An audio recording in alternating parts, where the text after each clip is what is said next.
El razonamiento.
El razonamiento. Los humanos decimos que razonamos. De hecho, esa es nuestra definición. Animales racionales. Pero hay que ser precisos cuando hablamos de este tema. Porque esencialmente somos racionales y eso los distingue de los animales no racionales. Nosotros somos animales racionales, con una sustancia irracional. Racional, es decir, nosotros tenemos todas las condiciones en nuestro intelecto, que intelecto es la forma en que nosotros observamos las cosas y lo llevamos a nuestra cabeza y nos relacionamos. Por lo tanto, nuestro intelecto nos permite distinguir entre una sopa y una carne, y distinguir dentro de la sopa la carne, o distinguir de la carne los tipos de carnes. Eso se llama intelecto, razonamiento también. Pero el razonamiento no es solo uno. El razonamiento, según nosotros acomodemos nuestro pensamiento, puede ser deductivo, inductivo, analógico, y dentro de la inducción puede haber o encontrarse los métodos de Mill, o sea, M-I-L-L, John Stuart Mill. Podríamos encontrar el método de la concordancia, el método de la diferencia, el método de la concordancia y diferencia, o sea, junto, el método de las variables concomitantes y el método de los residuos, también el método estadístico. Entonces el razonamiento, no todos razonan igual. Unos de manera deductiva, inductiva, como ya los mencioné, como ya los dije, como ya los conté. Nuestros personajes que nos acompañan este semestre, Sherlock Holmes y Guillermo de Baskerville, son muy deductivos. Lo iremos viendo. MacGyver va mucho por los métodos de Mill. Tiene cierto conocimiento, mucho conocimiento científico el personaje, pero lo va resolviendo a veces por concordancia o por diferencia o por concomitante o por residuos. Nuestro amigo Gregory House lo resuelve muchas veces por la deducción, pero no desconoce los demás métodos. Ocupa mucho las analogías. Entonces, algo que debo decir antes de ahondar en el tema son dos cosas. Uno, este video, este audio va a ser en dos, ¿sí? Razonamiento 1, razonamiento 2, según nos vaya alcanzando. Primero vamos a decir, el razonamiento también le podemos decir argumentación.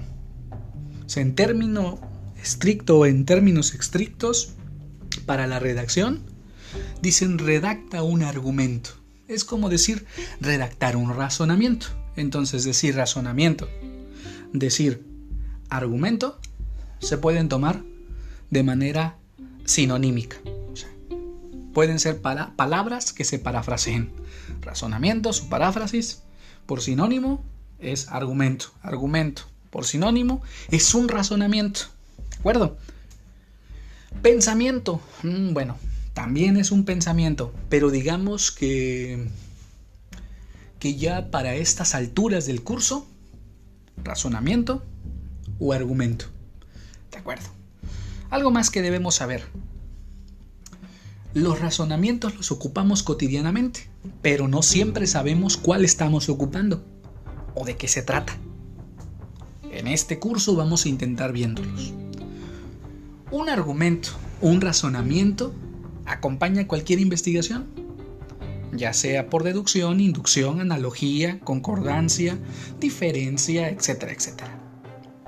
Siempre hacemos investigaciones, pero lo que vamos a aprender en este momento es a clasificarlos. Mi investigación es deductiva, es inductiva, etcétera. Pero vamos a partir. Un razonamiento, así, inicia primero con conceptos. Ojo, los conceptos son aquellos elementos, términos, palabras que nosotros tenemos en nuestra cabeza de manera inteligible. Es decir, que nosotros ya diferenciamos un carro de un avión, una bicicleta de la luna del sol, Marte de mi casa de tu casa de un caballo. Entonces, esos conceptos que nosotros ya los podemos distinguir son fundamentales en cualquier razonamiento. Hay conceptos. Después de conceptos, hay juicios. Y estos juicios pueden ser por cualidad, por cantidad, por origen, por cualidad, por cantidad, por propiedad esencial, etc. Son juicios y que bueno, estos juicios pueden ser hipotéticos, a priori, a posteriori, asertóricos, apodícticos, categóricos, hipotéticos, negativos, afirmativos, falsos, verdaderos. Los juicios, ya los vimos. Nexos lógicos. Nexos lógicos son esas palabritas que conectan a un juicio con otro. Es decir, mi casa es verde y tiene un número al frente.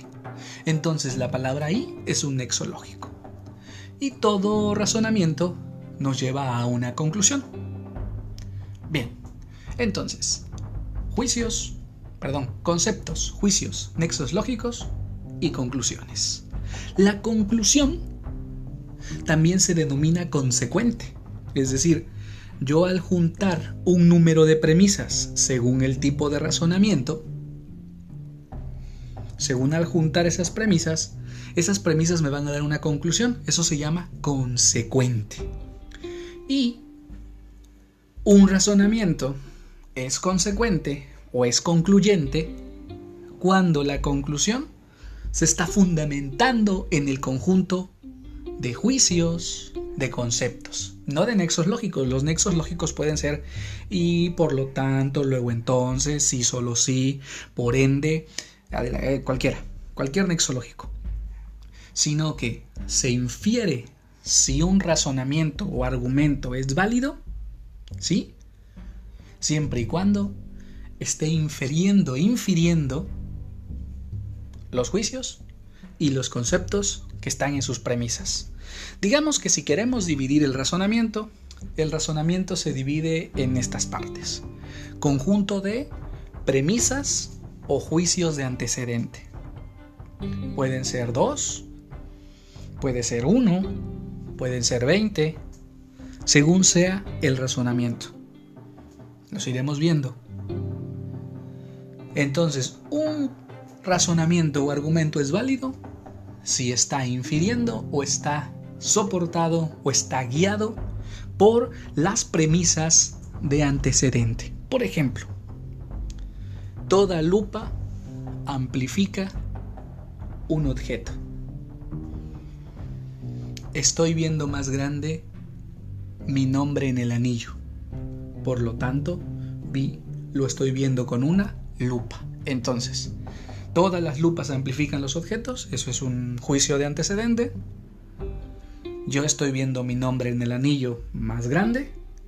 Por lo tanto, lo estoy viendo con una lupa. Es decir, mis antecedentes están acompañando la conclusión o le dan elementos a la conclusión.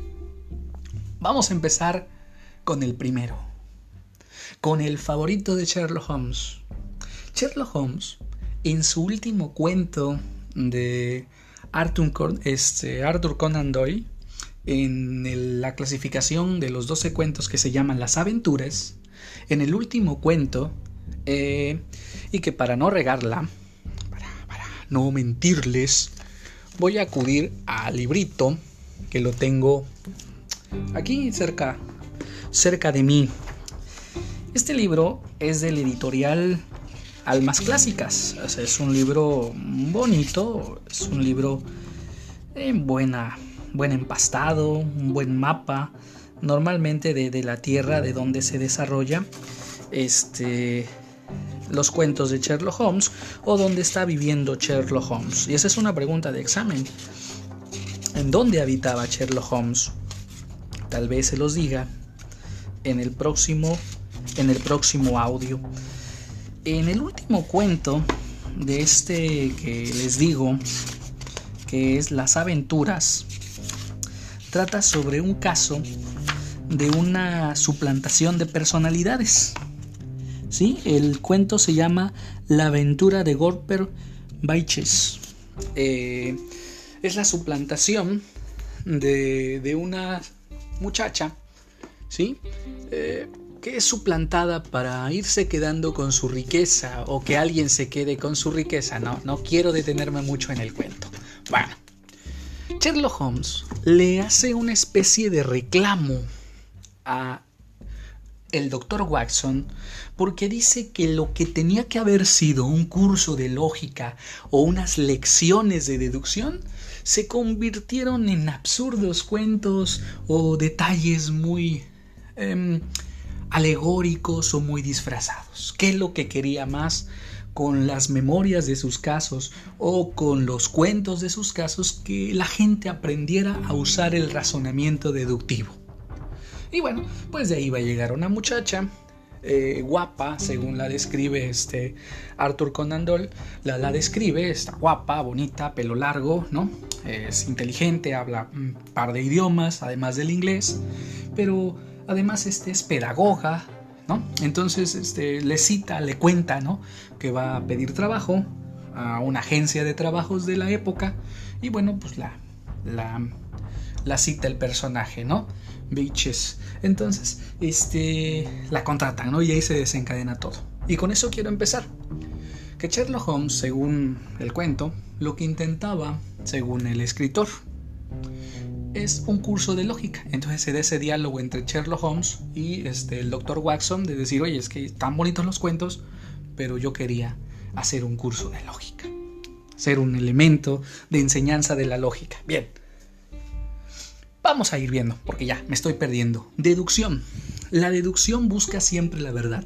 Es decir, la deducción va a establecer que el conjunto de premisas, premisa mayor, premisa media o premisa menor, lleguen a una conclusión que tenga verdad y validez. Es decir, verdad por su contenido y validez por la estructura en que se plantea el argumento. Parte de una universal, un juicio universal, es decir, un juicio del tipo A o un juicio del tipo E.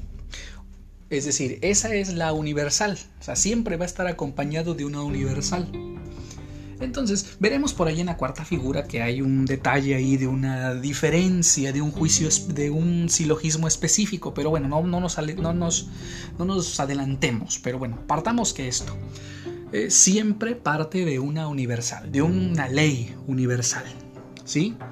Luego, sigue leyes de premisas, es decir, la deducción, el método deductivo tiene leyes de premisas. Cómo debe ser la premisa menor, cómo debe ser la premisa mayor y cómo tiene que ser la conclusión, ¿sí? Y sobre todo dice que hay reglas de términos, término mayor, término menor, término medio. O sea, tiene reglas, es decir, hacer un razonamiento deductivo hay que seguir ciertas reglas. y que las veremos cuando estemos hablando de la validez de los razonamientos, el silogismo. Una deducción clásica es de la primera figura y corresponde a una combinación memotécnica que es DARI, ¿sí? D-A-R-I-I, DARI. Ya lo veremos en otro tema, ¿no? Lo pondremos en mi pared y ustedes lo verán. Que dice, todos los hombres son mortales. Sócrates es hombre, por lo tanto Sócrates es mortal. Vamos a poner otro. Sherlock Holmes es deductivo. Bueno, Sherlock Holmes ocupa la deducción, ¿sí? Los detectives ocupan la deducción. Por lo tanto, Sherlock Holmes es detective. Guillermo de Baskerville tiene conocimiento del entorno. Todo investigador conoce el entorno. Por lo tanto, Guillermo de Baskerville es un investigador. Voy a ponerles un ejemplo de la deducción. Al inicio del Nombre de la Rosa, ya en el primer día de la narración, porque la novela se desarrolla en 3 días, según las horas litúrgicas. Va Guillermo de Baskerville con su alumno Axo y ve que un conjunto de hombres van apresurados persiguiendo algo. Lo van persiguiendo. Al llegar, se detiene la persecución. O sea, al ver a Guillermo de Baskerville y a ver a Axo, se detiene la persecución. Oiga, usted es franciscano Guillermo de Baskerville y su alumno, el novicio benedictino Axo. Sí, exactamente. Pues bueno, vamos a parar la persecución y vamos a decirle al abad del templo, del convento, que aquí está usted. Pero Guillermo de Baskerville le dice, espérame, si ustedes buscan a tal caballo, váyanse por el camino de la derecha. A unos cuantos metros lo van a encontrar en el bebedero. Y ya, se van y de repente vienen todos corriendo y encontraron al caballo. Axo dice, Guillermo o hermano Guillermo, bueno, le dice maestro, ¿cómo es que usted sabía? Bueno, dice, ¿cuándo has visto que un silledero, que es decir, como un administrador del convento, un auxiliar del convento, pues salga correteando a cualquier otra bestia? Tiene que ser un caballo. Y no cualquier caballo. Debe ser el caballo del abad, del dueño o del jefe del convento. Bueno, ¿y cómo sabe usted que es un caballo? Bueno, porque cuando veníamos caminando por la nieve, habían ciertas pisadas de tal dimensión de un caballo. Bueno, ¿y cómo sabría usted que iba al bebedero? Porque cuando veníamos rodeando la montaña, me percaté, ¿sí?, que había un lugar destinado para que los animales comieran. Y este animal no es un animal cualquiera, es un animal que está en el convento, por lo tanto en ciertos momentos tiene que salir a comer, pero por alguna distracción no lo habían sacado a pastar o a beber agua. Y bueno, todo el mundo se sorprende, también el abad se sorprende y en algún momento le dice, oiga, gracias porque usted tiene asombrado a todo el convento.